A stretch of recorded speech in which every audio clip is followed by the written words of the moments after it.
Hey, fellow human beings. So, we are in an interesting time. And my life is in an interesting time. And I thought I'd share some of the thoughts that I've had over the past week or so. And obviously I can't cover all the things that run through my mind in one video. So we'll try and keep this to one topic. I may ramble. I may go on tangents. As the way with things with conversations.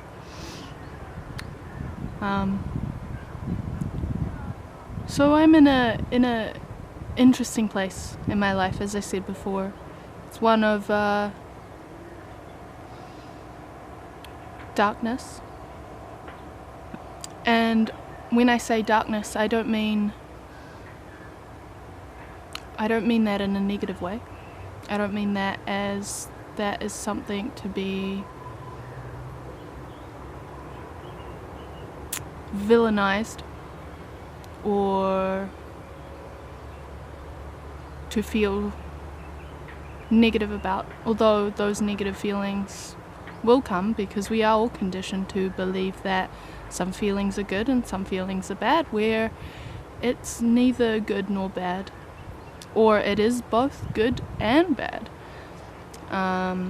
Although I don't really believe or like to buy into the belief of good and bad, right and wrong, because something that I believe to be right might be completely wrong in somebody else's eyes. So I try not to put myself in that kind of box. It kind of halts growth and openness, and halts the process of finding your truth in the world, the truth of the world. Not to say that there's only one. It's a very complex and beautiful, mysterious place we live in, with amazing different paths to choose to operate from, and every path is exactly how it needs to be when it needs to be. And I think that's where I'm at the moment in my life, is like, even though I am going through a healing process, and even though it is painful as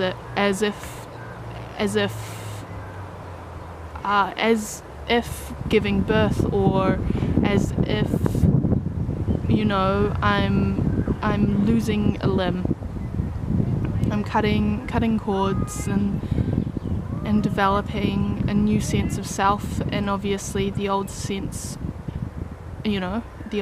of self is still present and still wants to be heard and needs to be healed. But that healing process is where the new sense comes in, because I used to be someone who used to run away a lot from my feelings because I thought they were bad. I thought, I can't feel sad, I can't feel depressed, I can't feel anxiety. Those are negative qualities to be feeling, and they shan't be felt. Or I felt fear to feel them, and shame and guilt, and I have been shamed for them.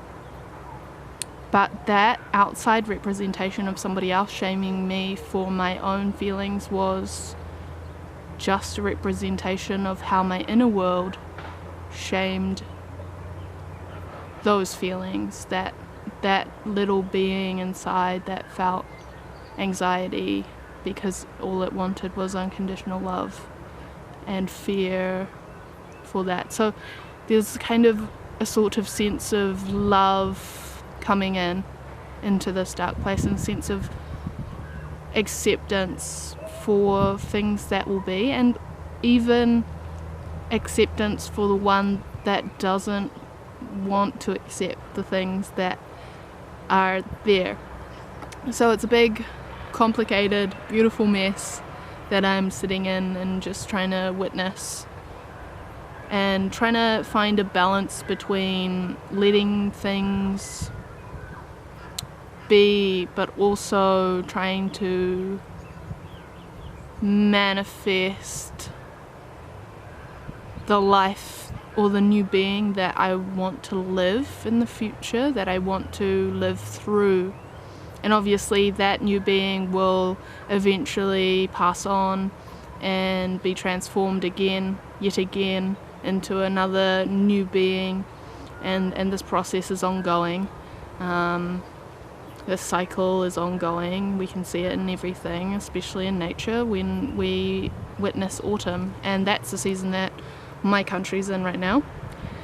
And I feel that death and that letting go and that acceptance of letting things be. Obviously, there are times where I find this most difficult. And I think it's just a balance of like resting and doing things that I know that will help me on this journey, and feeling the feelings, but also not letting it consume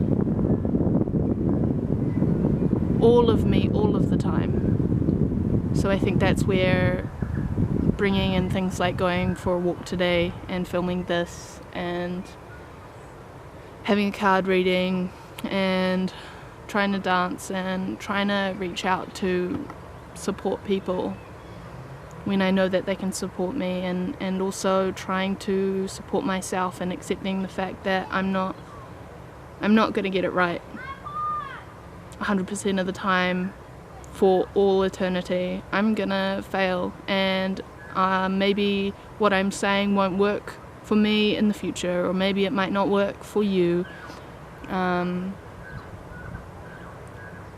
It's all, I think I'm in a place where I am trying to accept failure into my life in all senses of the word, because if I don't fail, I won't learn. And trying not to beat myself up about the fact that I failed, and not shame myself for the fact that I fucked up. That, you know, I am going to fuck up, I'm going to get things wrong, I'm going to hurt people sometimes, but to see that and be like, hey, look, I did a shitty thing. Hey, look, I wasn't in a space to hear you and I'm sorry for that. Or, oh fuck, I forgot to feed myself today and now I'm sad. Maybe I could spend some money to buy some food because I still don't feel like cooking. Or maybe I can ask someone for some help because, you know, even though that still feels like, I don't know, like, you know, there's something inside me that still hates asking for help. It's probably afraid to ask for help because it's scared that people will leave because I've asked for help, because that's happened.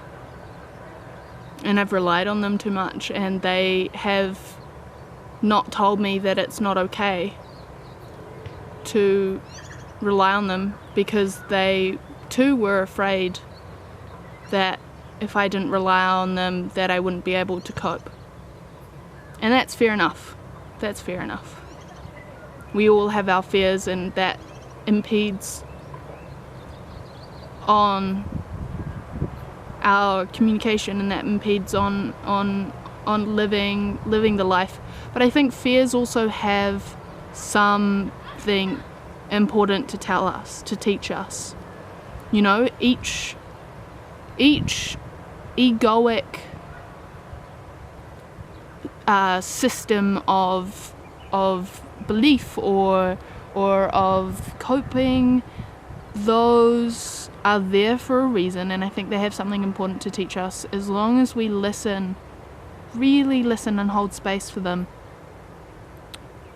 because, you know, they might be saying the thing that they want to tell us in some language that other ego systems cannot really deal with, because that kind of rubs them the wrong way. But it's just about providing space for everything and providing love for everything and accepting that failure is going to come and having love for that failure and having love for that fear. I think that might be the next step in my journey, is having more love in my life, having more love for all of the things, because I tend to really shut some of those things down, because I think, you know, I'm still conditioned to believe that some of those things are bad, but they're not. They're just complicated. We all are complicated, and even every part of ourselves, our own system, is complicated. But I think I know I've said this before, but each one has something at its core, something related to love, something related to the soul, something related to why it came to life in the first place. You know, it just kind of got a little mixed up on its way through life, like we did. We got mixed up on our way through life, and I think that's totally okay. It's okay to be sad, it's okay to be depressed, it's okay to have anxiety, it's okay to have, you know, PTSD, it's okay to have, you know, all these labels. And I think these labels don't do the justice, do any of it any real justice. You know, it's more than the sum of a few letters. And if you're not in a place where you can look in on yourself, that's totally okay. To be there right now is all you have to be. Anyway, lots of love always. My hands are shaking because this camera is heavy. I hope you have a lovely evening or day or morning or night. And I'll see you in the next one. Bye.